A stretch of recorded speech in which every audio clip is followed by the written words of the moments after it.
buying a good power supply can actually get you more FPS. That's true, it's not a myth. And today at ImWateringPSUs we're going to be discussing exactly how that works. Now, first of all, if you guys are here, you probably discovered me for my overclocking tutorials or for my undervolting tutorials. They're my most popular videos and the ones you guys are the most happy for. And I'm really thankful for that. However, I always give different presets in my videos and you guys get different results. That is because no PC is built the same. Even if you have a laptop, you may have differences in silicon quality and so end up with a different performance number. It's also why I don't really do benchmarking in my undervolting tutorials. Also to keep them short, and generally do some benchmarking in my gaming builds. But the thing is, there are a lot more factors than just what CPU you have and what GPU you have to what your performance is going to be. And now an obvious one probably is cooling. So if you do have more headroom, since nowadays, even with our manual overclocking and undervolting, we are still working on curves and not working on a static clock point, then the cooler directly impacts how much performance you're getting. Because how it works is the hardware has an algorithm built inside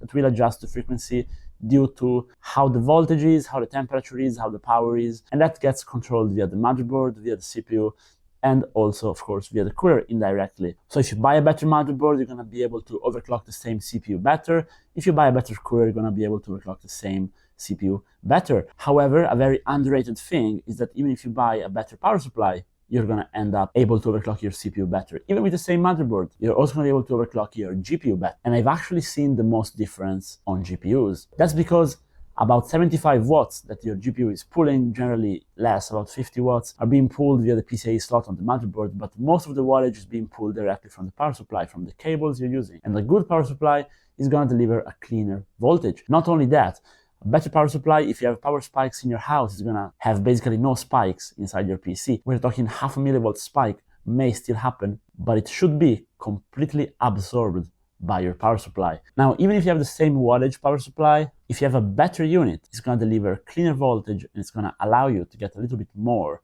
out of your CPU. Because if you're able to run less voltage on your CPU because the voltage is more stable or of higher quality with less deviation without getting too much into the specifics, then you're going to be able to get less heat out of your system, which means the curve is going to be at a better point. When your PC is very much loaded and you're running high wattage, good power supply is going to keep the line basically flat, whereas a bad power supply is going to start maybe adding a little bit of voltage on the 12-volt line, and that's going to directly impact how much you can overclock. Not only that, if we are actually talking about 100% load, say you're playing with ray tracing or you're playing something really heavy or just doing some heavy rendering, when the PC is fully loaded, you're going to have a different efficiency curve, that's for sure. That also translates in a slightly different voltage curve that the power supply is putting out. Even a slightly oversized power supply is a very good buy if you're looking into overclocking and undervolting.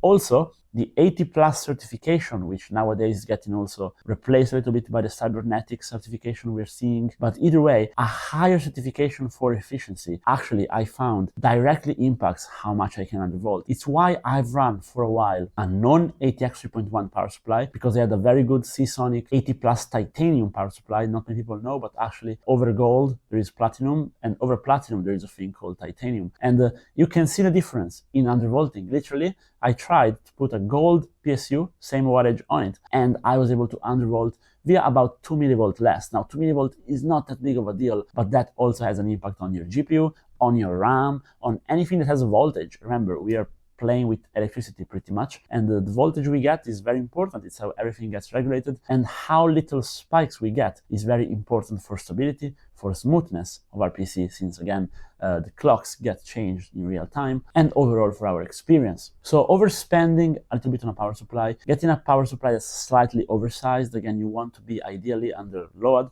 at about 60 to 70% of your actual declared wattage, is a good buy. Even buying 2 well-certified PSUs is a solid choice. In general, proper wasted money on a computer is going to be storage, which you don't use, RAM, which you don't use, is wasted money, and a case you don't really like, a case where you're overspending, is wasted money. But if you get a case with good airflow and you pay more, that's also a good investment. But a good PSU pretty much always is. And I'm doing this video without showcasing any specific model, because I want this to be just a generic informative video, because I find on the internet a lot of people simply think that the power supply doesn't matter. Now, I'm the first one in my budget builds, if I am flipping a computer, if it is something that's not overclocked or not overclockable, yes, I'm gonna cheap out on the power supply within a certain margin. But if you're an enthusiast, if you're building a PC for yourself, and if you intend to keep the PC for a long time, overspending a little on a good power supply is always a good choice. Now, with that said, I want to hear what you guys think down below, so do let me know if you'd rather spend a bit more on the power supply or not, and also let me know if you encountered